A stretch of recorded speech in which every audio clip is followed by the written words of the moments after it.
All right, now that we've talked about data types, how to convert between them, how to tell what type of variable you have, we're going to talk more in depth about strings specifically. This is one of my favorite parts of the course because if you can manipulate a string, you can make a computer do just about anything that you want. So let's get started. The first thing you want to know about strings is how to concatenate them. So concatenation is where you take one string and you glue it to another string to create a whole new string. So let's demonstrate that real quick. So I could say, come here in my code and create a new variable. We'll say let to create the new variable. And we'll give the variable name. We'll call it first name. And we'll say equals. And then let's just prompt the user for their first name. So we'll say prompt and we'll say, what is your first name? And we'll put a semicolon. Now we also know that we could use the alert function to share a message to the screen. So we could say hello world, but hello world isn't the most personalized message. Really, we want to say hello and then whatever first name they entered.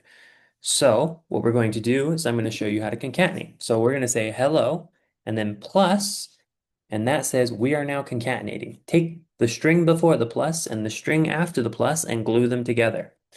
We know that first name is a variable, and the variable it's holding is the result of the prompt, and that result is always a string, so we know first name is a string, so we can take the string hello and concatenate it with the string inside of first name. If we save our code and we move over to our web browser, we can see it says, what is your first name? I will enter Toa, hit OK, and it says hello Toa. And you'll notice it glued them directly to each other. There's no space in between the hello and the Toa. That's because JavaScript's not smart enough. It doesn't read English. All it knows is you told it glue this string to this string, and it did that. If you want a space, you've got to tell it you want a space. So let's go back over and we'll put that in. So we'll say hello, and then we'll put a space, and then we'll concatenate on first name. So you'll notice the space is inside of the quotes, so it's part of this first string. This first string is hello space. And then we put a plus sign for concatenation, and then we put first name. And that glues them together, and it says hello, and then whatever the first name is. If we save this and we come over to our code, I'm going to hit cancel and reload the page.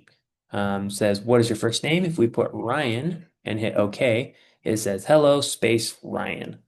And so we've successfully concatenated. So let's come back over to our code. We now know that we can glue strings together. Let's say we wanted to glue some complicated stuff together. So let's say we wanted to get their last name, and we'd say prompt, what is your last name? And then we want their GPA. GPA equals prompt, what is your GPA? And then you get the picture. You could get a lot of information and you would need to concatenate it all together. So I might be saying, hello, last name, comma, first name, your GPA is, and then concatenating on the GPA. If we do it the way I showed you originally, then we'd have to say hello, space, last name, and then concatenate on a comma, and then concatenate on the first name, and then concatenate on a space, and then the text your GPA is, and then a space, and then concatenate on the GPA. And you can see that the more information you're concatenating together, the more complicated this becomes. So if we save this and we come over, it says, what is your first name? Say Tim. What is your last name? Drake.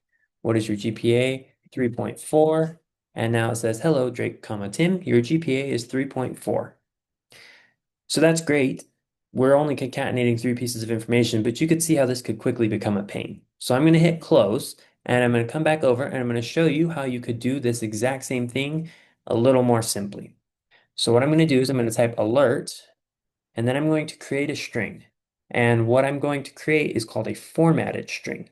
The way you create a formatted string is you use the little backtick icon, and it is right underneath the escape key on your computer. So type the backtick icon and then type it again, and that will give you a string. And inside of here, we're going to say hello. And then now this is where we would want to inject their last name. So what we're going to do is we're going to say $ curly braces. The curly braces are near the delete or backspace key, depending on if you're on Windows or Mac. It's directly below it. Well, almost directly below it.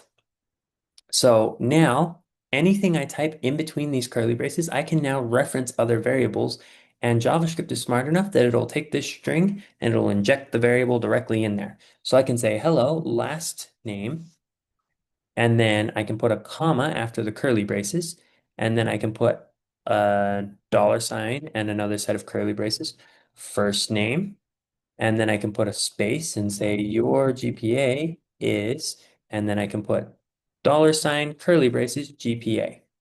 This line does exactly the same thing as the line above, but now we don't have as many plus signs and we don't have to worry if we've closed all our double quotes and make sure we have spaces in all the right place. We can type out our messages exactly as we want it to appear, put in placeholders, and say what we want to go into those placeholders. So in this case, we have a placeholder here and we want to fill it with whatever last name is, a placeholder here and we want to fill it with whatever first name is, and a placeholder here and we want to fill it with whatever GPA is.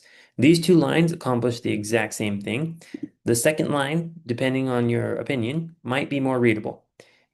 In the course, I don't care which one you do. Just pick one and do whichever one works for you. But these are two different ways to concatenate the same thing. To prove that to you, I will save this code. We'll come over here and it'll say, what is your first name? Tim. What is your last name? Drake. What is your GPA? 4.0. And it says, hello, Drake, comma, Tim, your GPA is 4.0. Hello, Drake, comma, Tim, your GPA is 4.0. So we got two messages. They look exactly the same. We were able to accomplish the same thing. One of them uses formatted strings, and the other one uses concatenation. And I will let you take your pick, which one you prefer. Thanks for watching.